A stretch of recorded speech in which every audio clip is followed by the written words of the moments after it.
All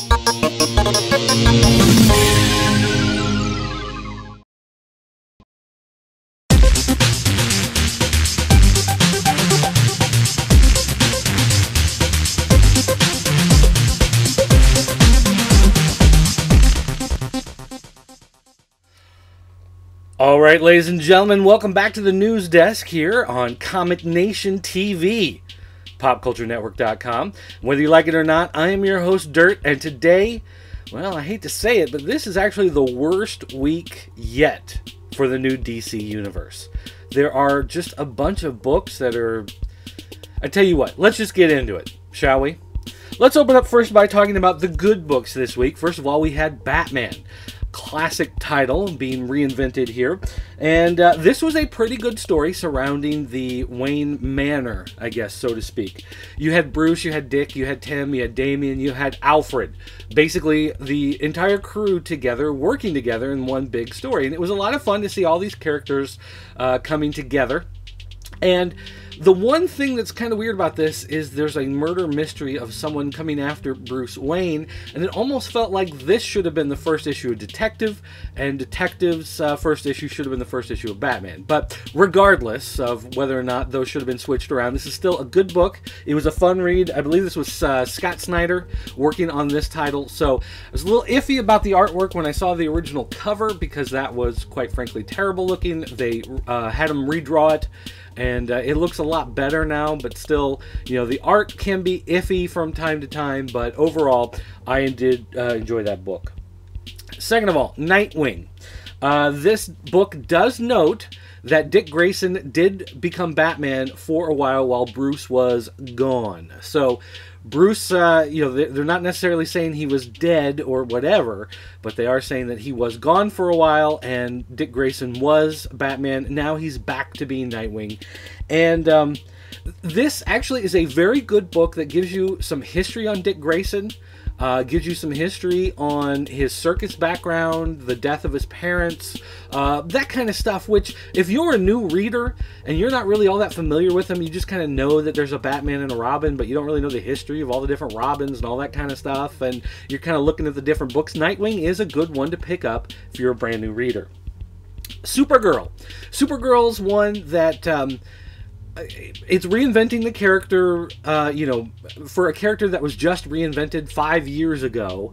It seems a little awkward that they're changing things up again, of course, with the new DC Universe, but they've done a pretty good job of establishing the character, who she is, what her motivations are, what her feelings are. One of the big things about this book is that you don't get a lot of history, but she doesn't remember it either.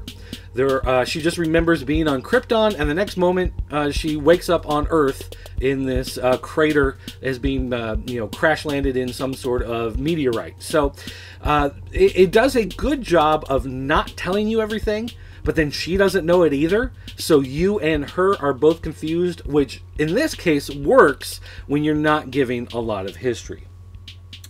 The one problem with the book, though, is that it did feel short. 90% of this book is her in a battle with armored, you know, national security forces. They don't know who she is. She doesn't know who they are. And they spend most of the issue fighting. So there's not a whole lot of meat to the story, but she does have an inner dialogue going, inner monologue, I guess you would say. And so, so it works for the character, but as for the story itself, it is pretty light. DC Universe presents. This is the story of Deadman. And this is one, again, really good background. If you are not familiar with the character of Deadman, maybe you read about him in Flashpoint, or maybe you've seen him here and there in Justice League crossovers or whatever. This is actually a very good book for giving you the history, giving you the background. Of course, with it being DC Universe Presents, you get the idea that Deadman is not going to be the star of this book forever. It's going to move around. You've got other characters coming in and out. So it'll be interesting to see how it plays out in the long run. But for, again, for new readers, this is a good one to pick up.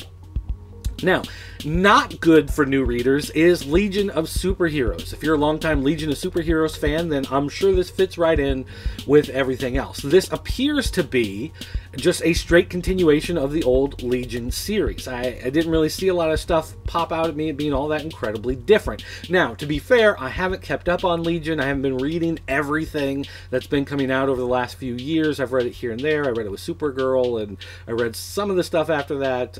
But for the most part, haven't really kept up with it, but it seems like this just continues on. And again, if you're a new reader, this helps you not at all. If you're someone who's, not that familiar with Legion of Superheroes, you're not going to find anything in here. But if you're a longtime Legion fan and you're worried about the changes coming because of this new universe, well, it looks like you're fine, more or less untouched. Wonder Woman. It's kind of interesting. This was pitched by the writer a month or so back, saying that this is actually a horror story with Wonder Woman in it. And it kind of is. It is pretty graphic and gory in a couple spots. But one of the main problems is, again, there's no background. A lot of names are thrown out, a lot of characters. Oh, look, there you are, so-and-so. And you're just supposed to assume that they know each other. You don't know why. You don't know who this other person is. You don't know where they come from. No information is given about Wonder Woman. This key is handed to this girl, and she randomly appears in Wonder Woman's apartment. They grab the key again, and Wonder Woman and this girl get transported back. I don't know why. I don't know where the key came from. I don't know why it's important. I don't know why Wonder Woman was in this apartment. I don't know why she's sleeping in the nude now, but apparently that's what they do, because it might sell a couple more issues. But overall, it was just kind of confusing. It didn't really stand out as anything all that great. Maybe something more will happen in a future issue, but this really felt like maybe the first 20 minutes of an hour-long pilot episode, not really a whole lot to it. Captain Atom, again, not a whole lot of background. Characters. He goes and talks to this doctor, who you kind of get the idea is a Stephen Hawking type of guy, but really no explanation as to why they know each other, how long they've worked together, what they're doing together.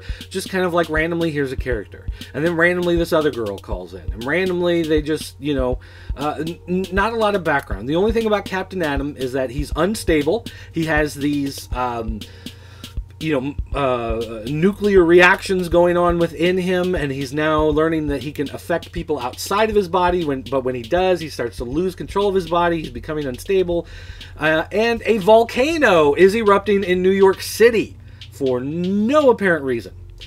Now, maybe this will all play out into some big grand storyline, but for right now, it's just kind of one of those, don't really know what's going on, not sure I care. Green Lantern Corps. Again, not a lot of background. You kind of meet the characters, they talk for a little bit, you know that John Stewart's a former Marine, you know that Guy Gardner is really kind of a hothead, but I mean, beyond that, there's not any explanation really given. If you don't know anything about Green Lantern, maybe you saw the movie, and so you thought, maybe I'll pick this up, you're not going to get a whole lot out of it. There's just a lot of little things, like they talk about how there are 2 Green Lanterns per sector, but then later they mention that Earth has 4 Green Lanterns. They don't talk about why. They don't mention who the extra ones are. It's just a lot of weird stuff like that where, again, you'd think this is a #1 issue. It's going to be great for new readers, and yet it's really not. Now, we've got Red Hood and the Outlaws, Birds of Prey, and Blue Beetle. All 3 of these I'm just kind of lumping together. Some of these give you background on the characters, some of them don't. But for the most part, these books, Birds of Prey, Red Hood and the Outlaws, and Blue Beetle, they're all just kind of like, if you already like the characters and you think you're going to pick up the books, then by all means go ahead. But they just don't feel important. There's not a whole lot going on. The only thing that really seems to be established between these 3 books is the fact that Corey, Starfire, one of the key characters of the Teen Titans animated series, one of the key characters of Teen Titans, Dick Grayson's longtime girlfriend, well, apparently now she's a slutbag, and she just kind of sleeps around with whoever. So maybe that's what you're looking for in a book like Red Hood and the Outlaws. And if it is, then more power to you. Great book for you. Knock yourself out. Finally, Catwoman. I wanted to enjoy this book so much, and in the end, I really hated it. It started out fine. It's Catwoman. You got a lot of shots of her in her bra running around trying to pull on the outfit, but one boob's hanging out, and you know, she does her stuff. She tries to seduce a guy and then beats him up, and that's fine. I mean, whatever. But the book ended with Batman appearing in her apartment, the two of them getting it on, and the final page is this full-page spread of the two of them having a quickie, not even getting completely out of their uniforms, just having at it on the carpet. And it just, I don't know, it felt exploitive.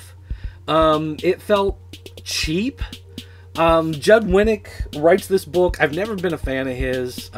Never. Not even since the Real World days. I've just never been a big fan of his. Didn't think he's all that good of a writer. And this, you know, throwing this page at the end, I don't want to say I'm offended by it. I don't want to say that I'm morally outraged by it, but it just felt cheap. You know, it felt like Real Housewives or Desperate Housewives or one of those type shows that I can't possibly care about. They just kind of throw this thing in there at the end, and I'm not going to be back for issue 2. I got to be honest. I'm done with Catwoman at this point. So there you go. Really good books this week. You're going to want to go out. You're going to want to pick up Batman. You're going to want to pick up Supergirl. You're going to want to pick up Nightwing. Probably DC Universe Presents. Anything below that, it's just kind of, if you're a fan of the character, then you're going to want to pick it up anyway. But for everyone else, just don't bother. Dirt, call me.